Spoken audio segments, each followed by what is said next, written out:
Like you were at one time living in a car after Star Trek? The back of a camper on a truck, yeah. Yeah, well, it was, Star Trek had been canceled, so was my marriage, so I didn't have any money. He was Captain Kirk on screen, fearless, confident, untouchable.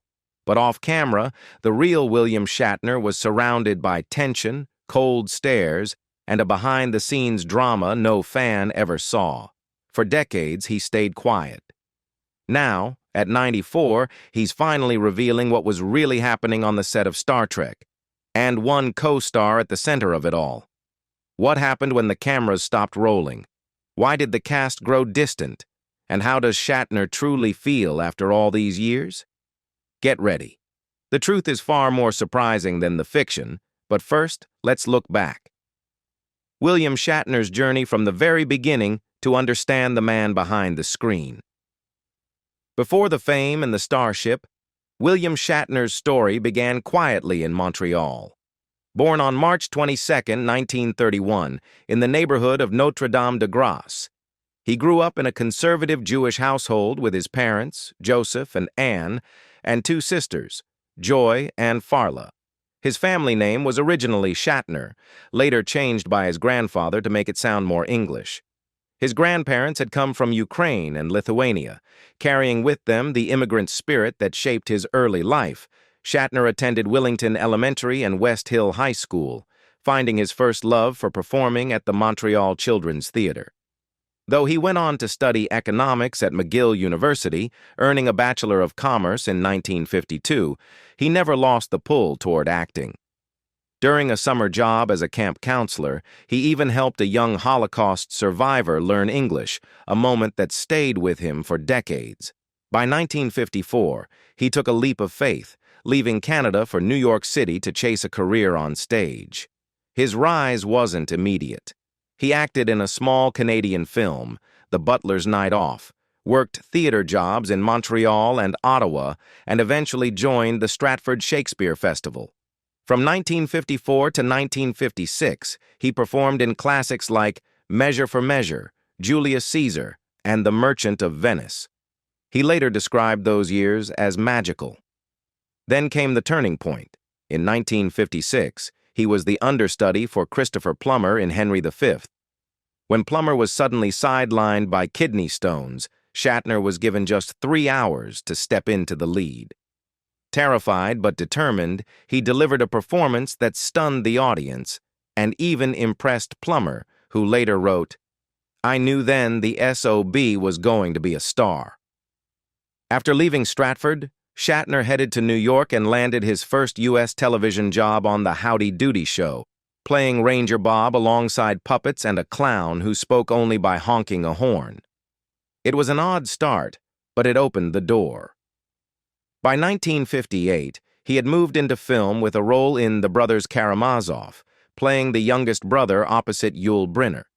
That same year, he appeared in a live TV special, The Christmas Tree, working with major talents like Jessica Tandy and Bernadette Peters.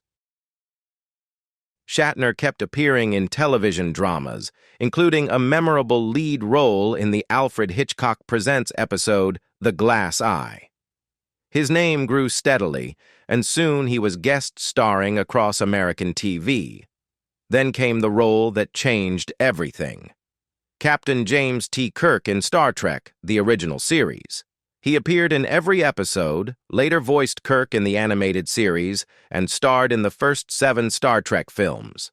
Along the way, he co-wrote sci-fi novels like Tech War, acted in comedies such as Miss Congeniality, and became the eccentric big giant head on Third Rock from the Sun. His portrayal of lawyer Denny Crane on The Practice and Boston Legal earned him 2 Emmys. Shatner's career took even stranger turns. In 1968, he unexpectedly released a spoken-word album, The Transformed Man, featuring theatrical renditions of songs like Lucy in the Sky with Diamonds. Critics mocked it for years, and radio DJs turned it into a running joke. It bothered me at first, he later admitted, though he eventually leaned into the humor. Then, against all odds, his 2004 album has been received strong reviews, In 2011, Seeking Major Tom followed, filled with covers of iconic rock songs. But nothing topped 2021, when Shatner, at 90, flew into space on a Blue Origin rocket, becoming the oldest person to do so. The experience left him deeply emotional, describing the overview effect astronauts feel when seeing Earth from above. Yet even after touching the stars, his greatest comfort was found on the ground. Horses had been his lifelong passion since age 15. Years later, success allowed him to buy a 360-acre ranch in Kentucky, which he named Belle Reve. There he spent countless years riding and breeding horses. By 2021, at 90 years old, Shatner told The Guardian he was still competing in a riding discipline called reining. Very athletic and cowboy, as he described it. Age didn't slow him down.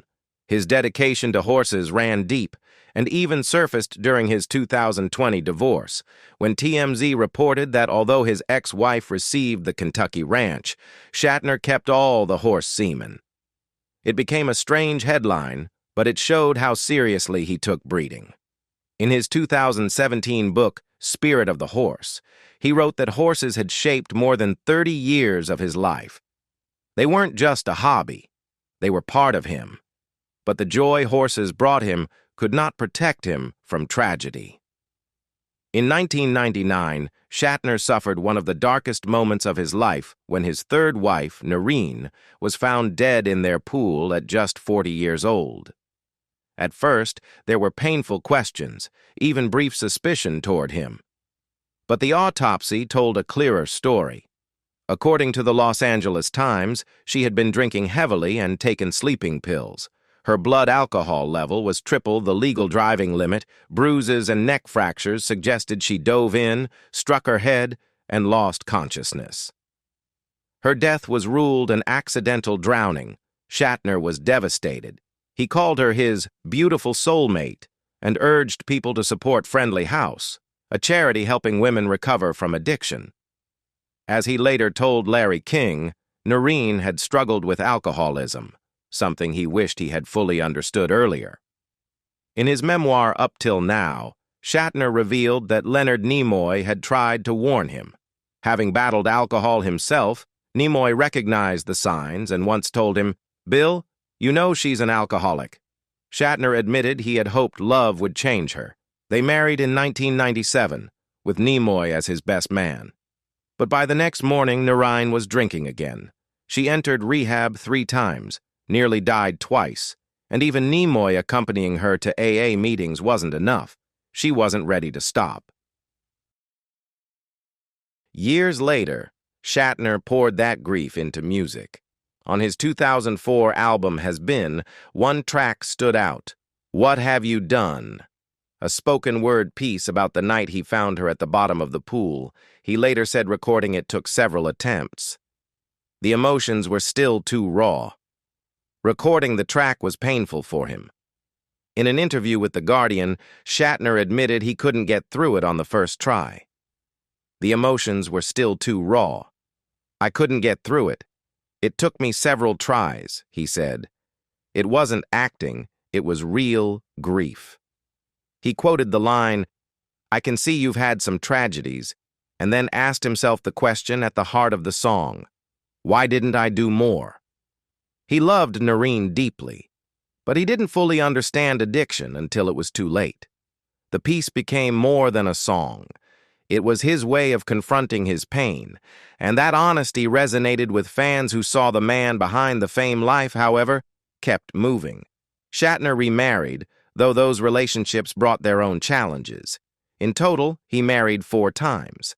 His first marriage, to Canadian actress Gloria Rand, produced 3 daughters, Leslie, Elizabeth, and Melanie, before ending in 1969 while he was filming Star Trek. His second marriage, to Marcy Lafferty, lasted from 1973 to 1996. In 1997, he married Noreen Kidd, whose tragic death changed him forever. 4 years later, he married Elizabeth Anderson Martin. She even co-wrote the song Together for his Has Been album. They were married for nearly 2 decades before Shatner filed for divorce in 2019. When the settlement became public, it raised eyebrows. She received the Kentucky Ranch, while he kept the horse Seaman, a strange detail, but another sign of how central horses were to his life. Through love, heartbreak, music, and the steady comfort of his horses, Shatner kept moving forward. But while his personal life was filled with emotional highs and lows, his professional life gave him a legacy few actors ever achieve. And yet, despite becoming a global icon as Captain James T. Kirk, Shatner himself has rarely looked back. Fans still line up for his autograph, but the surprising truth remains. He never actually watched the show that made him famous. In a 2021 interview with People, Shatner admitted something few fans expected. He has never watched Star Trek. He said he doesn't know many of the episodes, and even some of the movies remain a mystery to him. The only one he's ever seen is Star Trek V, The Final Frontier, and only because he directed it. When asked why, Shatner explained that he simply hates watching himself on screen. "It's all painful because I don't like the way I look and what I do," he said. While most actors study their own performances, Shatner has always avoided it. But staying away from the show didn't shield him from the tension brewing behind the scenes, especially with a co-star whose feud would last decades. George Takei Shatner and Takei's conflict has been public for years. Things escalated in 2008, when Takei married his longtime partner Brad Altman. Shatner posted a YouTube video claiming he was the only cast member not invited, calling Takei's behavior a sickness and a psychosis. Takei fired back, saying Shatner was invited but never responded. "It is absolutely baffling to us," he told Entertainment Tonight. Shatner later told ABC News he didn't understand why Takei held a grudge, saying, "Do you want to die in enmity?" Takei, however, believed the drama was fueled by Shatner himself. In 2015, he told the New York Times Magazine, "Whenever he needs publicity, he stirs up this controversy." According to Takei, the tension started back in the 1960s. In his memoir, To the Stars, he claimed Shatner ignored him on set and later cut one of Sulu's scenes while directing Star Trek V. Takei said Shatner always wanted the camera on him, calling him not a team player. Shatner, for his part, acknowledged in his book Boldly Go that the cast sometimes saw him as cold or arrogant. Nichelle Nichols once told him as much, leaving him shocked and embarrassed. "I was horrified to learn this," he wrote. When Shatner was asked about the long-running tension with his Star Trek castmates, he didn't soften his words. Speaking to the Times, UK, he said, 60 years after some incident, they're still on that track. Don't you think that's a little weird? It's like a sickness." He added that George Takei had never stopped blackening my name, and that he'd simply run out of patience. The feud flared again in 2021, when Shatner flew into space with Blue Origin. Takei mocked the moment, telling Page 6, "He's boldly going where other people have gone before he's a guinea pig, 90 years old, and it's important to find out what happens." Shatner quickly fired back on Twitter, saying the only time Takei got press was when he talks bad about me, and mocking the decades-old claim about losing a camera angle. Their back and forth made it clear neither man was letting go. But Takei wasn't the only co-star Shatner clashed with. For years, Shatner and Leonard Nimoy balanced friendship and rivalry. Nimoy played Spock for nearly half a century, and the two built a deep bond. But their early years weren't easy.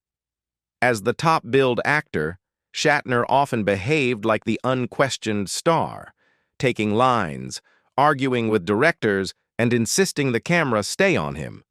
When Spock's popularity skyrocketed, especially after TV Guide featured Nimoy in a major spread, Shatner was furious. Takei later claimed Shatner had a contract giving him final approval over press photos, and that legal disputes over those photos once halted filming for hours.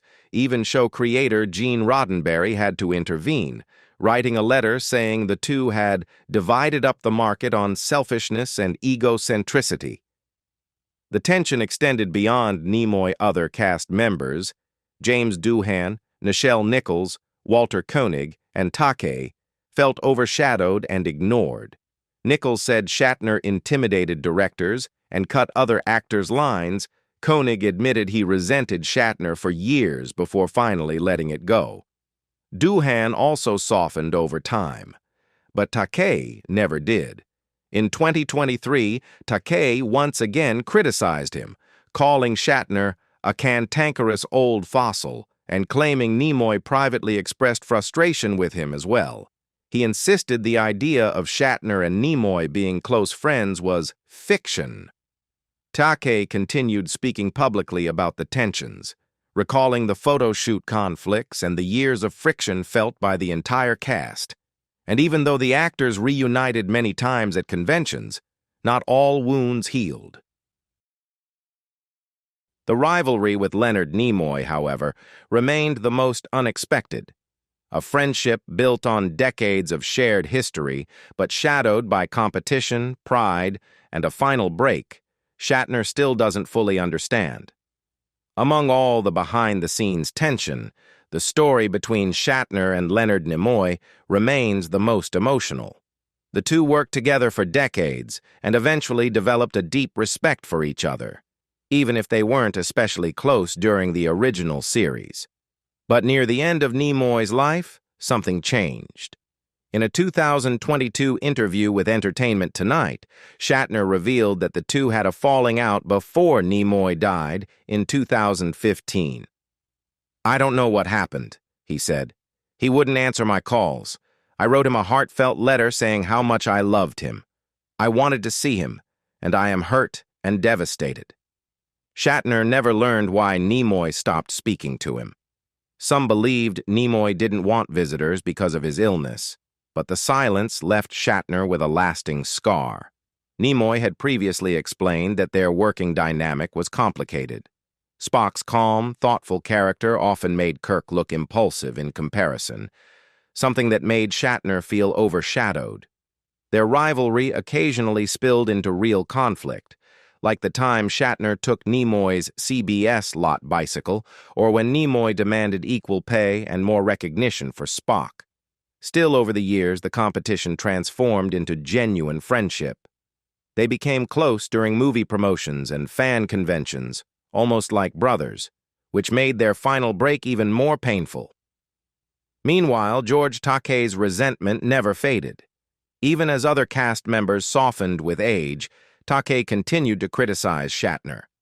Their feud reignited in 2008, when Takei married Brad Altman and Shatner claimed he wasn't invited. Takei insisted he had been. Their disagreements resurfaced again in 2021, when Shatner went to space and Takei mocked him publicly. Shatner fired back on Twitter, accusing Takei of using his name for attention. Later, he told Newsweek, "I really don't know that gentleman. It's been 60 years since I worked with him. Even at 94, Shatner hasn't reconciled with everyone, but for fans, Star Trek's legacy remains larger than the cast's private conflicts. Beyond the drama, Shatner's real life continues quietly. For 35 years, he has celebrated his birthday by working with the Hollywood Charity Horse Show, raising millions for children and veterans. On his 94th birthday, March 22, 2025, he shared that his family was taking him to Las Vegas for dinner and a show, a simple celebration he was genuinely excited about. A year earlier, he spent his 93rd birthday at the premiere of his documentary, You Can Call Me Bill. Despite the film being about his own life, he admitted he felt awkward promoting it. "I don't like to talk about me," he said. At 94, Shatner remains a man full of surprises, complicated, flawed, admired, and still evolving.